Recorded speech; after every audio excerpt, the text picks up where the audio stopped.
આજે હું તમારા માટે ભરેલા ગુંદાનું ગ્રેવીવાળું શાકની રેસીપી લઈને આવી છું. ખાતા જ મન થઈ જાય એવું ચટાકેદાર શાકની આજે હું તમારી જોડે રેસીપી શેર કરી રહી છું. આ ખાવામાં થોડું તીખું અને થોડું ચટપટું છે. નાનાને અને મોટાને બધાને આ શાક જરૂરથી ભાવશે. આ શાક તમે રોટલી, પૂરી, પરાઠા જોડે ખાઈ શકો છો. આ શાકને તમે એકવાર જરૂરથી ટ્રાય કરજો. આ ખાવામાં બહુ જ ટેસ્ટી લાગે છે. એને બનાવવા માટે સૌપ્રથમ આપણે એક મિક્સર જાર લઈશું. એમાં આપણે 4 ચમચી જેટલું આપણે સિંગદાણા એડ કરવાના છે. મેં આમાં સિંગદાણા કાચી સિંગ લીધી છે, કોઈ શેકેલી સિંગ નથી લીધી. હવે આપણે આમાં 2 ચમચી જેટલું સફેદ તલ એડ કરીશું.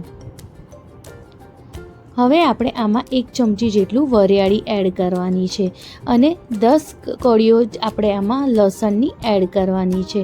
હવે બધાને આપણને ક્રશ કરવાનું છે. એ બી પાણી નાખ્યા વગર ડ્રાય ક્રશ કરવાનું છે, કંઈક આવી રીતે. હવે એને આપણે એક બાઉલમાં લઈ લેવાનું છે. હવે આમાં મેં અડધો કપ જેટલું ચણાનું શેકીને લોટ લીધું છે. આમાં 1 ચમચી જેટલું અમચૂર પાવડર લેવાનું છે. 2 ચમચી જેટલા આપણે આમાં લાલ મિર્ચ પાવડર લેવાનું છે. થાય તો કશ્મીરી લાલ મિર્ચ પાવડર જ લેજો. હવે 2 ચમચી જેટલું ધાણા જીરું પાવડર એડ કરવાનું છે. હવે આપણે આમાં અડધી ચમચી જેટલું હળદરનું પાવડર એડ કરવાનું છે. મીઠું સ્વાદ મુજબ એડ કરવાનું છે અને 2 ચમચી જેટલું આપણે આમાં ગોળ એડ કરવાનું છે. જો તમે વધારે ગોળિયું ખાતા હો તો તમે આમાં વધારે પણ ગોળ એડ કરી શકો છો. 1 ચમચી જેટલું આદુ મિર્ચની પેસ્ટ એડ કરવાની છે. હવે આપણે આમાં 2 ચમચી જેટલું તેલ એડ કરવાનું છે. હવે બધાને આપણે સરસ રીતે મિક્સ કરી દઈશું. આપણે એને સરસ રીતે મિક્સ કરવાનું છે, જેથી એ સરસ રીતે બધું મિક્સ થઈ જાય. જો કંઈક આવી રીતે બધાને આવી રીતે સરસ રીતે મિક્સ કરીને કંઈક એક સરસ પાવડર રેડી કરી દેવાનું છે. હવે મેં અહીંયા 250 ગ્રામ જેટલા ગુંદા લીધા છે. ગુંદાની જે ઉપરની આવી રીતે જે કેપ હોય એને આપણે કંઈક કાઢી નાખવાનું છે.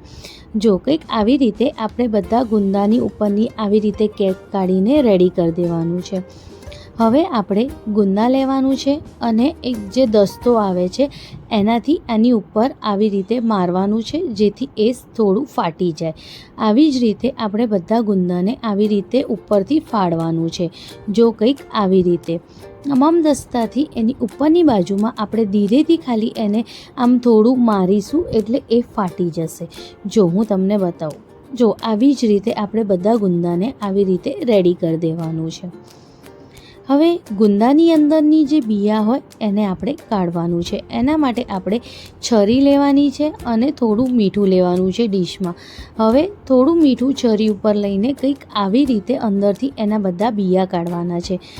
આ ચીકણા હોય એટલે આપણે થોડું મીઠું લગાવીએ અને આવી રીતે ગોળ ફેરવીશું છરીને એટલે બિયા નીકળી જશે. આપણે આવી જ રીતે બધા બિયાને કાઢી લેવાનું છે. હવે આપણે બધા ગુંદામાં આ મસાલો જે આપણે રેડી કર્યો હતો એને આપણે ભરવાનું છે.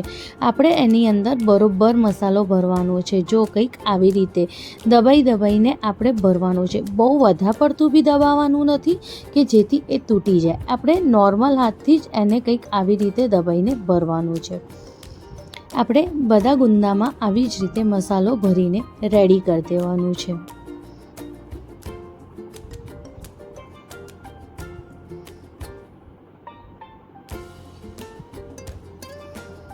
જો કંઈક આવી જ રીતે બધા ગુંદાને મેં મસાલા ભરીને રેડી કરી દીધા છે. હવે આપણે એક પેન લેવાનું છે. એમાં મેં 1/4 કપ જેટલું તેલ એડ કર્યું છે. મેં અહીંયા સિંગ તેલ લીધું છે. આ શાકને તમે સિંગ તેલમાં બનાવશો તો એનું બહુ જ મસ્ત ટેસ્ટ આવે છે. થાય તો સિંગ તેલનું જ ઉપયોગ કરજો. હવે વઘાર કરવા માટે મેં અહીંયા 1/4 ચમચી જેટલું રાઈ, 1/4 ચમચી જેટલું જીરું, 3 થી 4 લીમડાના પત્તા અને 1/4 ચમચી જેટલું મેં આમાં હિંગ એડ કરી છે. આપણે આ બધું એકદમ પહેલાં તેલને ગરમ કરીને એકદમ લો ફ્લેમ ઉપર જ આ બધાને મિક્સ કરવાનું છે અને સરસ રીતે આ બધાને આપણે શેકાવા દેવાનું છે.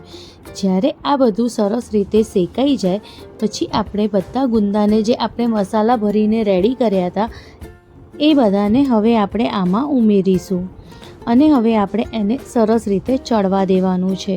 આપણે હવે આને લીડ લગાવીને થોડીક વાર સુધી એને સરસ રીતે ચડવા દઈશું.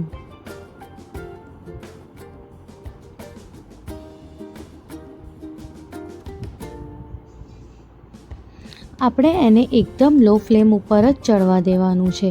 આપણે થોડીક વારમાં વચ્ચે વચ્ચે એને સરસ રીતે હલાવતા રહેવાનું છે જેથી એ સરસ રીતે તેલમાં શેકાઈ જાય. હવે આપણે ફરી એને લીડ લગાવીને થોડીક વાર માટે થવા દઈશું. જ્યારે થોડીક વાર થઈ જાય અને શાક સરસ રીતે ચડી જાય પછી જે આપણે મસાલો બચાવ્યો હતો એમાંથી મેં અહીંયા 5 ચમચી જેટલા મસાલાને આમાં એડ કર્યું છે. તમે ઈચ્છો અગર વધારે ગ્રેવી ખાવી હોય તો તમે આમાં 6 ચમચ જેટલું બી એડ કરી શકો છો. હવે આ મસાલાને પણ આપણે સરસ રીતે મિક્સ કરી દઈશું અને એને પણ લીડ લગાવીને થોડીક વાર માટે સરસ રીતે ચડવા દઈશું.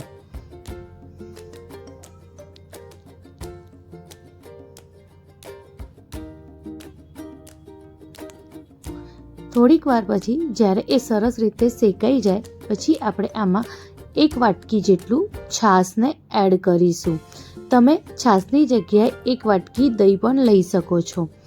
હવે આપણે આ બધાને સરસ રીતે થોડીક વાર માટે મિક્સ કરતા રહેવાનું છે જેથી છાશ ફાટે નહીં. એટલે આપણે આ પ્રોસેસ કરવી ખૂબ જ જરૂરી છે, નહીં તો તમે હલાવશો નહીં તો છાશ ફાટી જશે. એટલે થોડીક વાર માટે આવી રીતે કન્ટિન્યુઅસ આપણે હલાવતા રહેવાનું છે.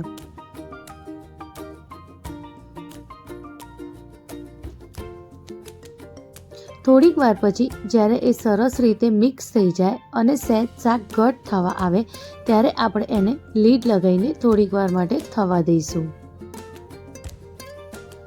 અને રેડી છે ભરેલા ગુંદાનું ગ્રેવીવાળું શાક. આ શાક તમે એકવાર જરૂરથી ટ્રાય કરજો. આ ખરેખર ખાવામાં ખૂબ જ ટેસ્ટી લાગે છે. તમને આ શાકની રેસીપી ગમી હોય તો તમે મારી આ રેસીપીને શેર, લાઈક અને કમેન્ટ કરવાનું ના ભૂલતા. અને મારા ચેનલ પર નવા હો તો મારી ચેનલને સબસ્ક્રાઈબ કરવાનું પણ ના ભૂલતા. અને તમારા દોસ્તો સાથે પણ શેર કરજો જેથી આ રેસીપી વધારે લોકો સુધી પહોંચી શકે.